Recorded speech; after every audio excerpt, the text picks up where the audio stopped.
Herkese merhaba, basketbol kanalıma hoş geldiniz. Ben Burak Koç. Bugünkü basketbol eğitim videosunda sizlere nasıl etkili faul atışı yapılır onu göstereceğim. Herkese merhaba değerli basketbol severler, basketbol koçları, basketbol oyuncuları. Bugünkü antrenmanımızda sizlere nasıl etkileyici faul atılır onu göstereceğim. Şimdi birçok oyuncu biliyor faul atmayı, nasıl faul atılır. Antrenörler de biliyor ama ben şimdi burada tekrar bahsedeceğim.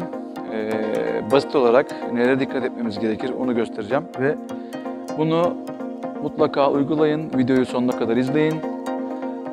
Antrenman yaptıktan sonra da etkisini mutlaka göreceksiniz. Şimdi faul atarken biliyorsunuz duruş şekli olarak iki türlü duruş şekli yapabiliriz.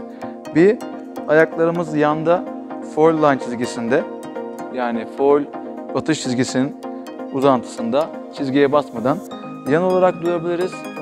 Yan olarak yani ayaklarımız iki yanda atış yapabiliriz ya da bir ayağımız önde, bir ayağımız arkada da atış yapabiliriz. Fark etmiyor. Ama çoğu kişi biliyorsunuz NBA oyuncuları bile faul atış stilleri farklı.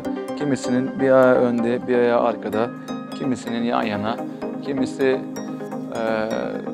topu işte 3 sefer vurur, 2 sefer vurur ya da 1 sefer vurur ya da topu çevirir.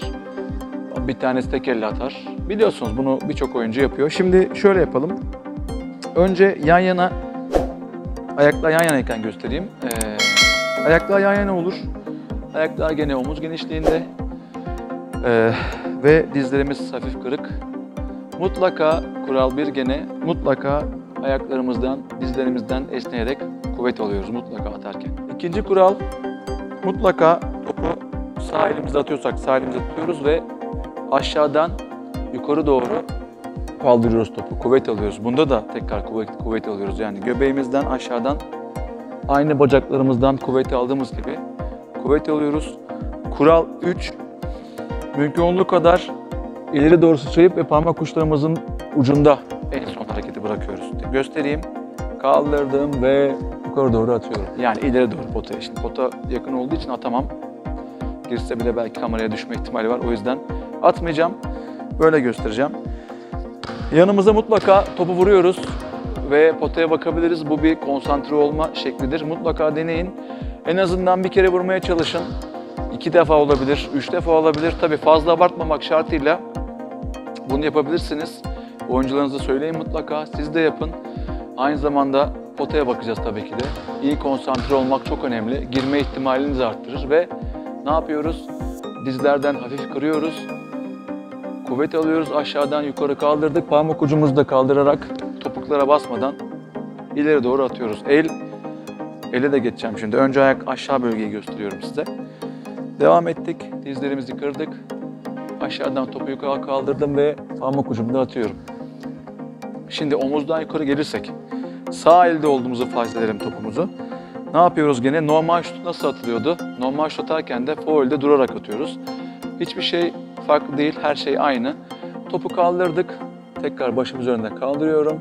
Sağ elde atıyorsak top gene dirsekler 90 derece vücut açımızda oluyor. Sol elde her zaman destekleyici el ve tabii ki de başım üzerinden topu ileri doğru atıp ve bileğim düşüyor. Gördüğün gibi mutlaka bileğimizi düşürüyoruz. Kaldırdım, bileği düşürüyorum. Yapılan hareket hep aynı. Tekrar göstereyim yan yana. Konsantre oldum. Topumu vuruyorum. Tuttum. Nefes almak, vermek de çok önemli tabii ki de. Kaldırıp atıyorum.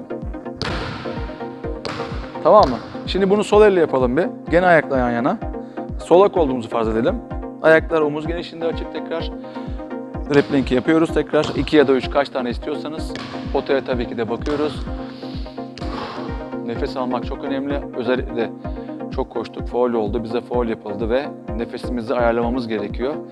Burada nefes alıp vermek çok önemli. Aynı zamanda konsantre olmamızı ve rahatlamamızı sağlıyor 1-2 saniyede olsa. Evet, topu vurduk. Güzel esnedik. Nefes aldık ve kaldırıyoruz. Bilek düşüp atıyoruz. Aynısı tekrar yapayım. Dizleri kırdık. Potaya baktık, nefes aldık ve atıyoruz. Şimdi bir de bir ayak önde bir ayak arkada yapalım. Hiçbir şey fark etmiyor. Destek ayak almak da önemli. İnsanlar, bazı oyuncular bir ayak önde bir ayak arkada daha iyi destek aldığını, daha iyi yere sağlam bastığını söylüyorlar. Bazıları iki ayağı yönde olduğu zaman daha fazla sabit, iyi bir yere bastığını söylüyor. Şimdi gösterelim. Bir sağ ayak önde, sol ayak arkada. Çok açık değil, omuz genişliğinde açık. Aynı şey. Topu tekrar vuruyoruz. Konsantre oluyoruz. Nefes verdik. Dizlerimizden kuvvet alıp yukarı doğru tekrar potaya atıyoruz. Tekrar yapalım. Vuruyoruz. Evet. Konsantre olduk. Yukarı doğru bırakıyoruz. Evet. Şimdi sol eller için yapalım. Bu sefer sol ayak önde, sağ ayak arkada. Omuz genişliğinde. Problem yok. Yine tekrar vuruyoruz. Esnedik. Kaldırdım. İleri doğru atıyorum. Tabii çizgiye basmayacağız bildiğiniz gibi. Tekrar yapalım. Evet. Attık. Şimdi bu foul line çizgisini, bunu da söyleyeyim, çok kişi bilmez. Foul line çizgisini sonuna kadar kullanabiliriz. İlla ki ortadan atacağız diye bir kaide yok, bir kural yok. Buradan atabilirsiniz. Buradan gelip atabilirsiniz, problem yok. Ortadan atabilirsiniz. Zaten biliyorsunuz. Soldan da atabilirsiniz, problem yok. Çoğu basketbolcu, çok gördüm, sol ya da sağ taraftan atıyorlar. Gayet de yüzdeli atıyorlar. Hiç problem değil. Bu çizgiye kadar, köşelere kadar kullanabilirsiniz. Etkili foul atışları dediğim gibi önemli olan bir, sağlam basmak, dizlerden kuvvet almak ve mutlaka konsantre olmak potaya bakın. Mutlaka. Ve topu çemberden geçirmek. Ekstra bir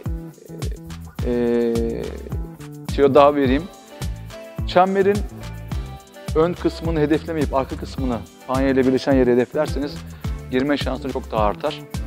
Deneyin, göreceksiniz. Çünkü çoğu oyuncu çemberin önüne hedefler. Yani ön demirini hedefler. Ama halbuki arka demirini hedeflersek görün ki daha iyi, şutunuzun bir tık daha ileri gittiğini göreceksiniz ve sayı olma şansının yüzdesinin daha çok arttığını göreceksiniz. Sanırım bu kadar yeterli. Teşekkür ederim videomu sonuna kadar izlediğiniz için. Lütfen kanalıma abone olmayı unutmayın. Like atmayı unutmayın.